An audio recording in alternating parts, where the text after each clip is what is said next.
Olá, gente linda! Vamos tomar um café com o nosso Deus Pai hoje? Muito bom! Hoje nós estamos no dia 20 de setembro e o texto diz assim: fidelidade que transforma. No livro de Gênesis, capítulo 26, versículos 12 e 13, o texto diz assim: Isaac formou lavoura naquela terra e no mesmo ano colheu a 100 por um. Porque o Senhor o abençoou. O homem enriqueceu e a sua riqueza continuou, né? E a aumentar até que ficou riquíssimo, né? Esse é um texto lindo sobre a vida de Isaac, né? E o autor vai nos falar assim: prosperidade não tem relação com ser rico, né? Diretamente, né? Com riqueza, como geralmente se costuma pensar, mas está relacionado a ser bem-sucedido e abençoado em diversas áreas da vida. Uma pessoa pode ter muito dinheiro e não ser próspera. Nos tempos antigos, Deus fez uma promessa a Abraão.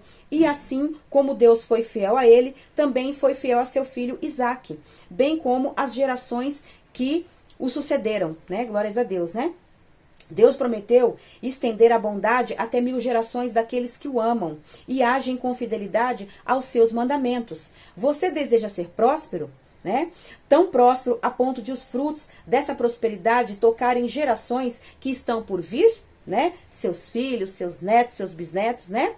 A fórmula é simples: seja fiel a Deus, assim como Abraão e Isaac foram, né? E toda a sua descendência, né? Abraão, Isaac, Jacó, José e toda a descendência, né, de Abraão. Você pode até pensar: mas meus pais nunca serviram a Deus, nem o conheceram da forma que eu tenho procurado conhecer. Entendo você, porque eu também passei por isso. Meus pais não conheciam a Deus Pai e nem se relacionavam com Ele. Mas quando eu o recebi em minha vida, passei a viver com intimidade com Ele. Assim como Abraão viveu, e a partir daí todas as bênçãos de Deus se revelaram para a minha família. Amém. Na minha família a mesma coisa. Meus pais também não serviram a Deus como eu sirvo, né? A minha mãe tem um jeito particular, né, de conversar com Deus. Ela ora, ela conversa com Ele, ela pede as coisas para Ele, né, do jeitinho dela, né? E Deus ouve, né? Deus é tão misericordioso que Ele ouve, né? E eu já conheci Jesus faz, acho, quase 25 anos já, né? Glórias a Deus por isso. Você também pode viver isso, né? Ser abençoado e abençoar a sua família e suas gerações, né?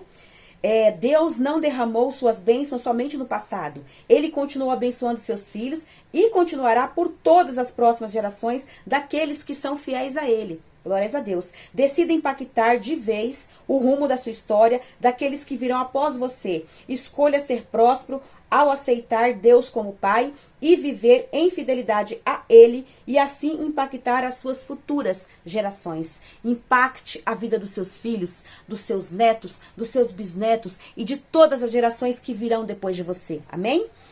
Só vivendo na presença de Deus, obedecendo a Deus e fazendo a vontade dele, você vai ter bênçãos de Deus para poder impactar e abençoar toda a sua família. Amém? Aí aqui a frase do autor diz assim: uma vida alinhada com Deus é fundamental para sermos abençoados e bem-sucedidos em tudo. O devocional 264, a leitura bíblica é Provérbios 27 e a palavra-chave é fiel. Que possamos ser fiéis a Deus, porque a fidelidade transforma a nossa vida, transforma a vida da nossa família e transforma a vida dos nossos descendentes, das nossas próximas gerações, amém? Se você quiser se inteirar mais da história de Isaac, leia Gênesis, do capítulo 26, tá? Que aí vai falar sobre essa história de Isaac, onde ele foi para uma terra, né? E ele plantou, colheu 100 por um da semente, prosperou e ficou riquíssimo, tá? E aqui eu vou dar uma corrida básica pela Bíblia. Você pode ler essa parte de Gênesis, que você vai conhecer toda a história. Você vai conhecer a história de Abraão, de Isaac, de Jacó, os 12 filhos de Jacó, né? Que são as 12 tribos de Israel, e um deles é José, né? Que todos nós sabemos que a história de José, todos nós conhecemos. Então, que você possa passar um olho pela Bíblia, né? Todo o livro de Gênesis. E você vai conhecer a história de Abraão. Porque toda a história de Deus, das 12 tribos, começa com Abraão, né?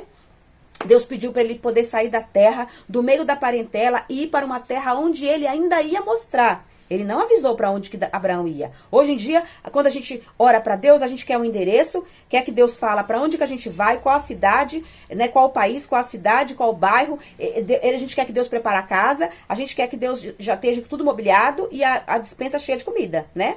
Só que Abraão não. Com Abraão, ele começou a servir a Deus e Deus falou, levanta a tua tenda, sai do meio da sua parentela e vai para onde eu ainda te mostrarei. Olha que confiança. Então a gente tem que ter essa confiança em Deus hoje também. Amém? E aí ele foi, aí Deus prometeu para ele um filho, Deus deu para ele o filho da promessa, que foi Isaac. Aí Isaac também cresceu, se casou, formou sua família. E também teve ali seus filhos, e Deus abençoou ele na terra aonde ele morou, né? Ele se casou, o Isaac se casou com Rebeca, né? E teve seus filhos, Deus o abençoou, ficou riquíssimo. Depois o filho de Isaac, que era Jacó, também se casou, só que Jacó casou com 2 mulheres e teve mais 2 concubinas, então teve 4 mulheres, né? 2 esposas e 2 concubinas, esse daí já é exagerado. Aí teve 12 filhos, né? 12 homens, na verdade 13, né? Porque ele teve 12 homens e teve uma mulher, né? Que é Diná, né? Então porque eles não contam, né? Eles não contam quando vai falar das 12 tribos, não conta Diná, porque Diná, no caso, ela teria que se casar com uma pessoa e ter a família dela, né? E assim, aí ele teve seus 12 filhos, seus filhos formaram as 12 tribos de Israel, que Deus prometeu para Abraão, que ele seria pai de nações, e ele foi pai de nações através dos filhos de Jacó, olha que tremendo. Aí Jacó teve os seus 10 filhos mais velhos, né, distribuídos com a Lia e com as suas 2 concubinas, e os 2 filhos, né, que os filhos mais novos da esposa que ele amava, que era Raquel, foi José e Benjamim, certo? Aí os irmãos mais velhos ficaram enciumados, porque Deus estava dando visões para José, venderam ele para o Egito, e lá aconteceu um monte de coisas com ele. Ele trabalhou na casa de Potifar, depois ele foi preso, depois ele conseguiu interpretar os sonhos do faraó, e aí ele foi levantado como governador do Egito, e ele conseguiu, com a bênção de Deus, com a direção de Deus, salvar todo o povo, toda a sua família e todo o povo daquela terra, porque ele teve a visão de Deus, né, sobre a fome que viria. Então ele foi plantando e foi colhendo, guardando tudo, e ele conseguiu salvar até sua família, né? E assim por diante. Ele teve seus filhos também, se casou, teve seus filhos e teve descendência de Deus, bênção de Deus na sua vida. Então é isso que nós temos que fazer, obedecer a Deus, fazer a vontade do Senhor, porque Deus tem promessa para nossa vida, Deus tem promessa para nossa família, que nós possamos ser fiéis como Abraão foi. Que Deus vai abençoar a sua vida, a sua família, seus sonhos, seus projetos. Deus abençoar a minha vida, a minha família, meus sonhos, os projetos, e que nós possamos cumprir os propósitos de Deus aqui nesta terra, que possamos estar atentos para ouvir a voz de Deus e obedecer e sermos fiéis, porque Deus fará milagres nas nossas vidas. Amém?